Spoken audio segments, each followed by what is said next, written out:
আসসালামু আলাইকুম everyone, welcome back to our new video. কেমন আছি সবাই? আলহামদুলিল্লাহ আমরা অনেক ভালো আছি। সো লাস্টের ভিডিওতে আমরা বলেছিলাম রেস্টুরেন্টে খাওয়ার পরে বেরিয়ে যাচ্ছি, অ্যান্ড দেন আমরা বেরিয়ে গাড়িতে উঠে যাই।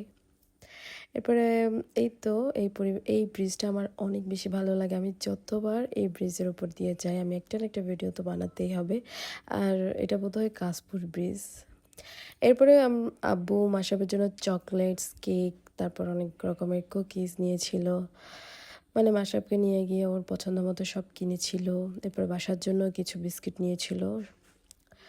আর আমি গাড়িতে বসেছিলাম। আর মাসাব খুবই এনজয় করে খাবারগুলো খাচ্ছিল।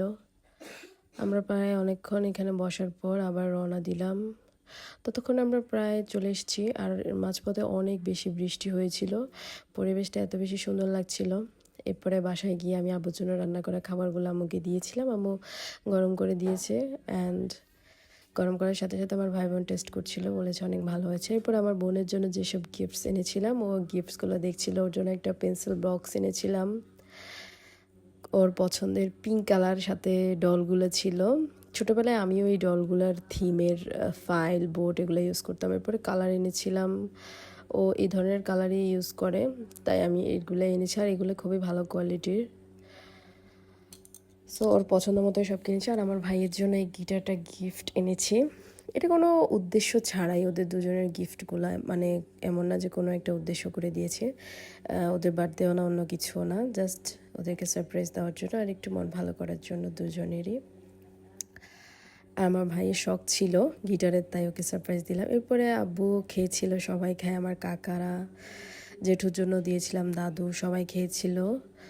আর সবাই বলেছিল খুবই ভালো হয়েছে, অনেক টেস্টি হয়েছে। আমার আব্বু তো বিশ্বাসই করছে না যে আমি রান্না করেছি। আব্বুর কথা হচ্ছে, হয় আমি রেস্টুরেন্ট থেকে কিনে এনেছি, নয়তো বা আমার হাজব্যান্ড রান্না করেছে। মানে ওরা কেউই আমাকে বিশ্বাস করছে না। পরদিন সকালে আম্মু, সকালে না দুপুরের দিকে আম্মু মাশরাফকে চিকেন দেয়, সাথে ফ্রুট, আর আমরা বসে বসে পেয়ারা দিয়ে লবণ মরিচ খাচ্ছিলাম। অ্যান্ড সন্ধ্যার পর আমি, আমার কাকা, আমার ভাই বোন মিলে আমরা অনু খেললাম। অ্যান্ড দেন আম্মু আমাদের জন্য রাতে ভর্তা বানায়, আর ভর্তার ভাত। আমরা যতবারই ভর্তা বানানো হয় আমাদের বাসায়, এভাবে আম্মু পাটার মধ্যে ভর্তার ভাত আমাদেরকে দেয়, আমরা সবাই এনজয় করে খাই। যাই হোক, এরপরে মাশরাফ গিটার নিয়ে অনেকক্ষণ গান গাইছিল। তার উল্টাপাল্টা যত কথা আছে এগুলা আমি এটা অবশ্যই রিলস করে ছাড়বো, আপনারা অবশ্যই রিলসটা দেখবেন আর ভীষণ এনজয় করবেন। ও এমনভাবে গান গাইছিল, মনে হয় যেন সত্যি সত্যি ও গান গাইতে পারে। আর গিটারের সাথেও অনেক পরিচিত, বাট না, ও ফার্স্ট টাইমই গিটার দেখেছে। যাই হোক, আমি ভাবছি ওকে একটা উকেলেলে কিনে দিব, যদি ওর বেশি পছন্দ হয়ে থাকে। এরপরে পরদিন বিকালবেলায় আমরা সবাই অনেক রকমের ভর্তা খাই। এরপরে হচ্ছে সন্ধ্যার দিকে আম্মু আমাদের জন্য ফুচকা আনায়, মানে আমাদের সবার জন্যই ফুচকা আনায়। আম্মু একটু বাইরে গিয়েছিল, তো আসার সময় নিয়ে আসছিল। আর মাসাবের দিকে তো ওদের সাথে খুবই দুষ্টামি করে। আসলে আমাদের বাসার অবস্থা একটু খারাপ, যেহেতু কাজ চলছিল, এর জন্য। এরপর আমরা ফুচকাগুলো খেয়ে নিই, আর অনেক বেশি টেস্টি হয়েছে। আশা করি পুরো ভিডিওটি ভালো হয়েছে। আল্লাহ হাফেজ।